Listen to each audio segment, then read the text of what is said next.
बिस्मिल्लाहिर्रहमानिर्रहीम। आज की इस वीडियो लेक्चर में हम डिस्कस करने जा रहे हैं एक इम्पोर्टेंट रूल जिसका नाम है जनरलाइज पावर रूल। तो जनरलाइज पावर रूल बहुत ही इम्पोर्टेंट रूल है डेरिवेटिव में। अगर मैं आपको बताऊं कि जनरलाइज पावर रूल डेरिवेटिव में एक बैकबोन की हैसियत रखता है तो ये भी इसमें कुछ डाउट नहीं होगा। बहुत ही इम्पोर्टेंट कंसेप्ट है आपके लिए और उन बच्चों के लिए जो डेरिवेटिव यानी डिफरेंशिएशन पढ़ता है। तो बहुत ही इम्पोर्टेंट है और चलते हैं अपना कंसेप्ट की तरफ। तो जनरलाइज पावर रूल असल में है क्या और इसका कंसेप्ट क्या है। जनरलाइज पावर रूल मैंने आपको पावर रूल का कंसेप्ट बहुत ही डिटेल के साथ डिस्कस किया था, लेकिन अब थोड़ा और भी डिटेल के साथ डिस्कस करते हैं कि जनरलाइज पावर रूल क्या होगा। तो पावर रूल क्या है। असल में पावर रूल जब किसी फंक्शन के ऊपर किसी भी पावर आ जाए, सपोज x पावर n आ जाए, x पावर 2 आ जाए, 3 आ जाए, 4 आ जाए, अप टू लाख 100 100 लाख जितने भी कोई भी पावर आ जाए, तो हम कहेंगे कि ये कौन सा रूल है, जनरलाइज पावर रूल। इस पर अप्लाई करेंगे। कोई भी फंक्शन आ जाए लेकिन कांस्टेंट नहीं होगा, समझ गए। तो सपोज मेरे पास कोई फंक्शन है और इसके ऊपर x पावर 10 है, 11 है, जितने भी पावर आ सकते हैं, तो इसको हम कौन सा रूल कहेंगे, पावर रूल।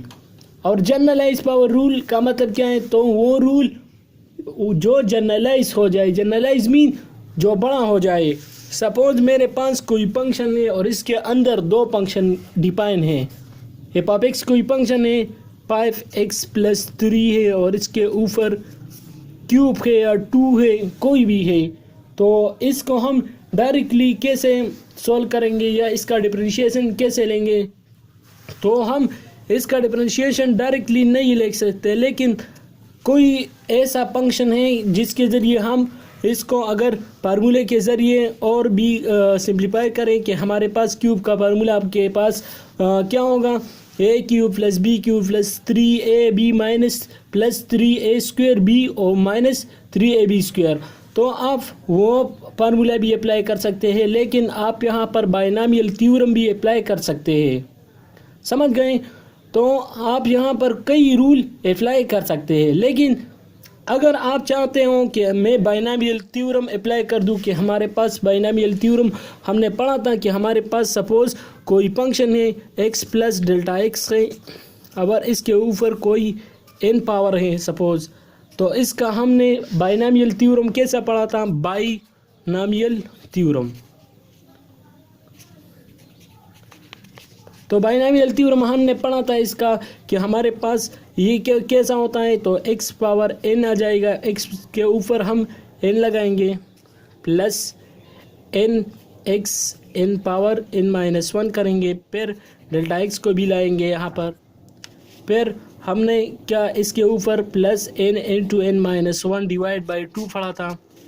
फिर हमने यहाँ पर कहा कि हमारे पास यहाँ पर डेल्टा x होल स्क्वायर आ जाएगा एंड सो ऑन। इसके बाद हम चलेंगे, यहाँ पर n थोड़ा क्यों डिक्रीज हो रहा है, समझ गए।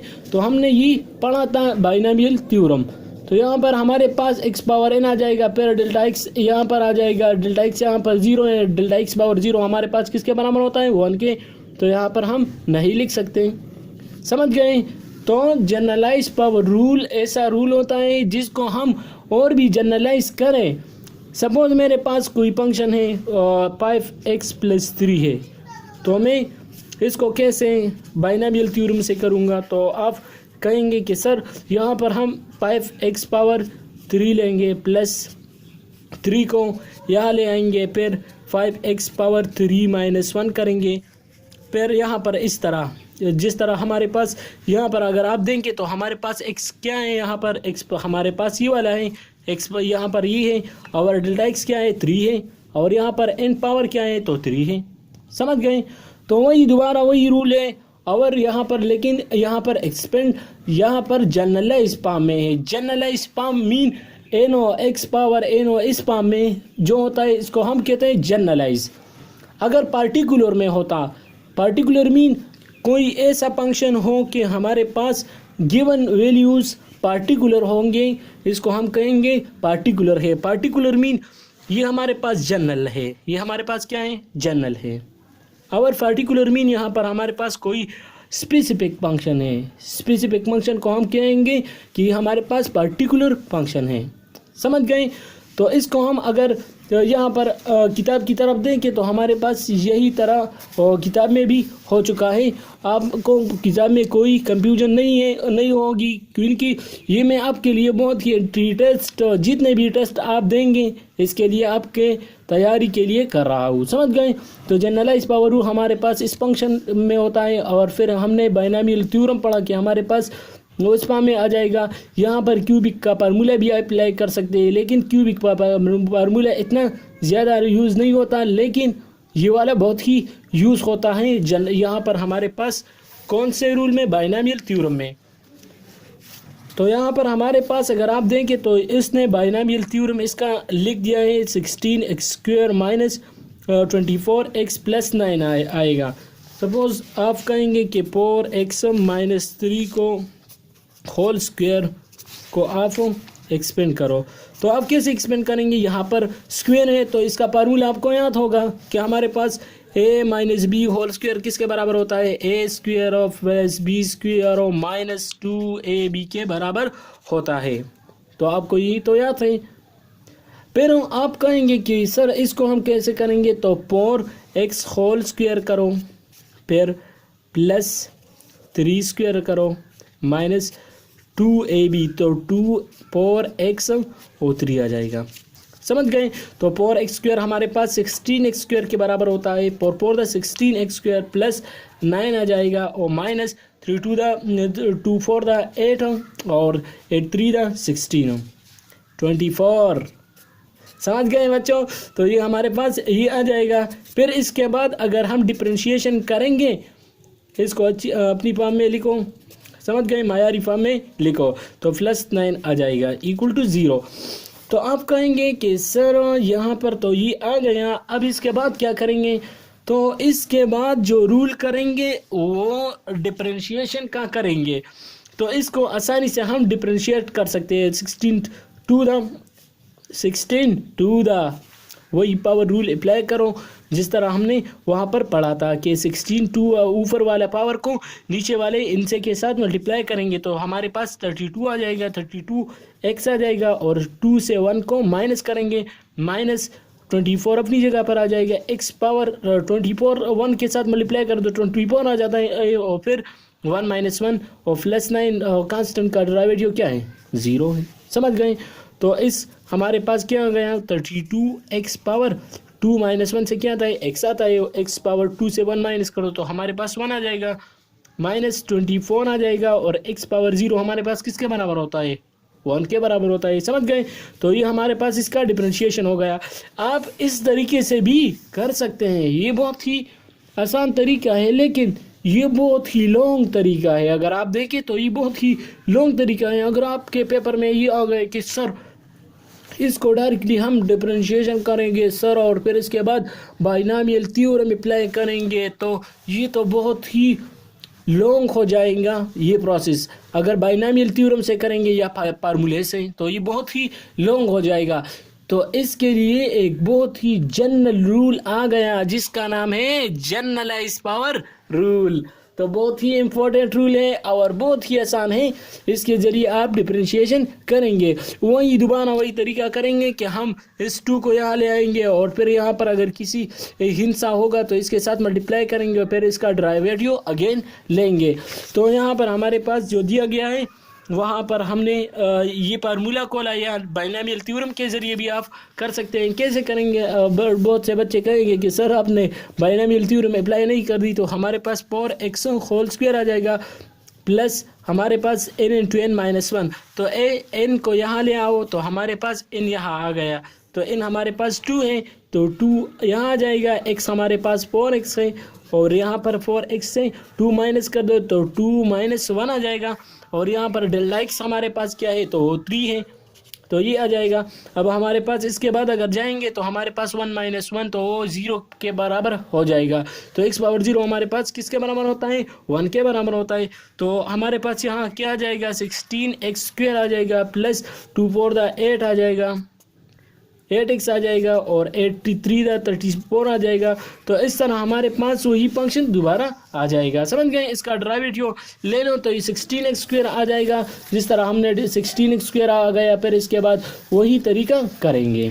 समझ गए, तो वही तरीका है वो हमने जो डिस्कस किया था। समझ गए। अब देखो हमारे पास जो दिया गया फंक्शन है वो क्यूबिक फंक्शन है, तो क्यूबिक फंक्शन के साथ भी वही तरीका करेंगे। यहाँ पर हमारे पास वो क्यूब लाएंगे और फिर इसके बाद वही बाइनोमियल एक्सपेंशन से करेंगे। और मैंने दूसरा भी आपको बताया कि हमारे पास इसको किन तरीक़ों से कर सकते हैं, 2 तरीक़ों से।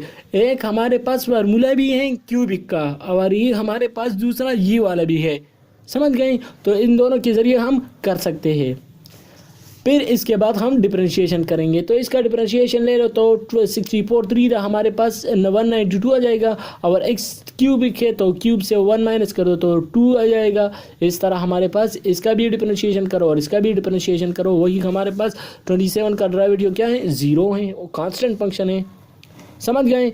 अब हमारे पास इस सारे थ्योरी में हम आपको क्या है कि हमारे पास ओरिजिनल फंक्शन से जो एक्सपेंशन आता है बाइनोमियल थ्योरम्स के ज़रिए हम करेंगे। फिर इसके बाद इसका डिफरेंशिएशन लेंगे, तो ये बहुत ही लॉन्ग प्रोसेस है। पहले आप बाइनोमियल एक्सपेंशन करेंगे, क्यूबिक जो पावर आ जाए। सपोज आपके साथ कोई फंक्शन आ गया और इसका पावर 10 है, तो फिर भी आप कहेंगे कि सर इसका पावर 10 है तो इसका भी बाइनोमियल एक्सपेंशन करेंगे, तो वो तो एक दिन भी यहाँ पर गुजर जाएगा। तो इसके लिए एक बहुत ही आसान रूल आ गया जिसका नाम है जनरलाइज पावर रूल। तो जनरलाइज पावर रूल इसका हम कैसे करेंगे, सपोज आपके साथ कोई फंक्शन है, f(x) कोई फंक्शन है, आपके साथ गिवन फंक्शन कौन सा है, f(x) दिया गया है। तो इसका अगर आप डेरिवेटिव लेंगे और इसके ऊपर क्या है, पावर है। समझ गए, इन पावर है। तो इसके लिए मैं आपको बता रहा हूँ कि सपोज आपके साथ कोई फंक्शन है 5x + 3 होल स्क्वायर, तो इसका डेरिवेटिव हम जनरलाइज पावर रूल से करेंगे। कैसे करेंगे सर, तो सपोज इसका डेरिवेटिव लेंगे तो विद रिस्पेक्ट टू यहाँ सपोज y कोई वेरिएबल है, तो इसका डेरिवेटिव ले लो तो हमारे पास dy/dx = dy/d/dx लेंगे और यहाँ पर 5x + 3 लिखेंगे होल स्क्वायर। इसका डिफरेंशिएशन करो तो ये 2 यहाँ आ जाएगा। फिर हमारे पास इसका डेरिवेटिव लेंगे, तो मैंने आपको बताया कि हमारे पास f(x) कोई फंक्शन है, इसके ऊपर पावर n है। तो इसका डेरिवेटिव कैसे लेंगे, तो इनको यहाँ लाएंगे, इनको मैंने यहाँ लाया। फिर हम f(x) को अपनी जगह पर लगाएंगे और इससे हमारे पास एक पावर माइनस करेंगे, n -1 करेंगे और फिर अगेन f(x) का डेरिवेटिव लेंगे। f(x) मीन जो फंक्शन इसके अंदर है इसका डेरिवेटिव अगेन लेंगे। समझ गए। तो अब अगर आप देखें यहाँ पर हमारे पास स्क्वायर फंक्शन है, तो इसका डेरिवेटिव वही दोबारा तरीका करेंगे। डेरिवेटिव इसका ले लो तो 2 यहाँ आ जाएगा, 2 मैंने यहाँ लाया। फिर 5x + 3 का डेरिवेटिव नहीं लूँगा। समझ गए, 5x + 3 को अपनी जगह पर लगाऊंगा, इससे 2 को 1 से माइनस करूँगा, 1 माइनस कर दिया। फिर अगेन डेरिवेटिव लेंगे जो इसके अंदर कोई फंक्शन है, तो 5x + 3 का अगेन डेरिवेटिव लूँगा।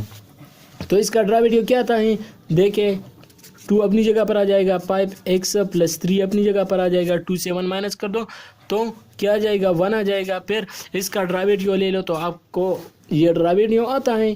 तो इसका डेरिवेटिव क्या है, 5 आ जाएगा, 5 और x पावर 1 है यहाँ पर, तो 1 से 1 माइनस कर दो तो हमारे पास 0 हो जाएगा। प्लस 3 का डेरिवेटिव 3 हमारे पास क्या है, कांस्टेंट है। तो कांस्टेंट का डेरिवेटिव हमेशा क्या होता है, विद रिस्पेक्ट टू x 0 होता है। जो भी फंक्शन हो तो हमारे पास विद रिस्पेक्ट टू एक्स को वाई को जो भी हो वो हमारे पास 0 के बराबर होगा। तो इसका डेरिवेटिव हमारे पास किसके बराबर आ जाएगा, 2 अपनी जगह पर, 5x प्लस 3 अपनी जगह पर आ जाएगा और 1 अपनी जगह पर आ जाएगा। फिर हमारे पास 5 आ जाएगा, x पावर भी 0 हमारे पास फिर 0 1 के बराबर होगा। फिर 2 5 10 करो तो 10 आ जाएगा, 5x प्लस 3 आ जाएगा। तो ये हमारे पास इसका डेरिवेटिव हो गया। लेकिन अगर आप चाह रहे हो कि सर और सिंप्लीफाई करो तो और भी सिंप्लीफाई कर सकेंगे विद रिस्पेक्ट टू एक्स। यहाँ पर हमारे पास अगर आप देखें तो हमारे पास यहाँ पर कई रूल अप्लाई हो गए, कौन सा वाला, पावर रूल अप्लाई हो गया। फिर इसके बाद जनरलाइज, सबसे पहले हमने जनरलाइज पावर रूल अप्लाई किया, फिर पावर रूल यहाँ पर अप्लाई हो गया, यहाँ पर भी अप्लाई हो गया। फिर यहाँ पर दोबारा हमने डेरिवेटिव लिया। जब डेरिवेटिव लिया तो इसके बाद हमारे पास जो फंक्शन आ गए तो इसका अगेन डेरिवेटिव लिया। डेरिवेटिव मैंने लिया तो यहाँ पर हमारे पास ये आ गया और फिर हमारे पास ये इन दोनों को मल्टीप्लाई करेंगे तो 10 आ जाएगा और फिर 5x प्लस 3 अपनी जगह पर आ जाएगा। अगर और सिंप्लीफाई करना चाहते हो तो भी सिंप्लीफाई हो सकता है। तो 10 5 50 आ जाएगा, 50x आ जाएगा प्लस 3 10 30 आ जाएगा। तो ये हमारे पास इसका डेरिवेटिव हो गया, समझ गए। तो इस तरह कोई और भी फंक्शन हो सकता है आपके साथ। सपोज आपके साथ ये दूसरा फंक्शन है, आप सपोज करते हैं कि सपोज आपके साथ ये फंक्शन है तो इसका डेरिवेटिव ओरिजिनल फंक्शन है, इसका डेरिवेटिव ले लो तो ये हमारे पास इसके बराबर आ जाएगा। आप चेक भी कर सकते हैं, सपोज आप या 2 को यहाँ ले आए, आपने ऊपर वहाँ लिया कि हमारे पास इसका डेरिवेटिव यही है, समझ गए। 32x आ जाएगा माइनस 24 आ जाएगा। अब यहाँ पर अगर आप 2 को कॉमन लेंगे, 2 को कॉमन ले लो तो यहाँ पर 16 आ जाएगा, 2 पर डिवाइड करो, 32 को 2 पर डिवाइड करो तो 16 आता है, फिर 24 को 2 पर डिवाइड कर दो तो 12 आता है, समझ गए। फिर हमारे पास यहाँ पर एक और भी कॉमन है, कौन सा वाला, 4। ये दोनों 4 के फैक्टर है ना, तो 4 3 12 आ जाएगा और 4 4 16 आ जाएगा, वही तरीका है। और यहाँ पर आपको कहना है कि दे लीड्स टू स्पेशल नोटेशन, एक खास नोटेशन की तरफ आपको ले जाता है। अगर आप देखें तो हमारे पास ये फंक्शन जी ऑफ एक्स है और ये हमारे पास यही 4 कॉमन दिया और ये हमारे पास जी ऑफ एक्स है। देखे इसको एक नाम देते हैं जिसका नाम है जी ऑफ एक्स और एफ ऑफ एक्स अपनी जगह पर आ जाएगा, समझ गए। तो इसका हमने डेरिवेटिव लिया, वही अपनी जगह पर आ जाएगा। अब चल रहे हैं हमारे पास ओरिजिनल फंक्शन, वही दोबारा क्यूबिक का फंक्शन का डेरिवेटिव लिया है, वही दोबारा जनरलाइज पावर रूल अप्लाई किया है, समझ गए। फिर अगर आप देखें तो हमारे पास इस फंक्शन के अंदर एक और फंक्शन भी डिफाइन हो चुका है, समझ गए। अब अगर आप देखें तो यहाँ पर हमारे पास कोई भी फंक्शन है, सपोज एक जी ऑफ एक्स का क्यूब कोई बिग फंक्शन था, यहाँ पर हमारे पास इसको बी पर जी ऑफ एक्स का नाम दिया तो ये हमारे पास क्यूबिक आ जाएगा और 4 अपनी जगह पर आ जाएगा और 3 अपनी जगह पर आ जाएगा। तो एफ ऑफ एक्स हमारे पास ये जी ऑफ एक्स के डेरिवेटिव के बराबर आ गया। तो ये हमारे पास एक इम्पोर्टेंट रूल है, इसमें ये सारा थ्योरी आपको बता रहा है कि सपोज आपके साथ कोई फंक्शन है जी ऑफ एक्स और पावर n है तो इसको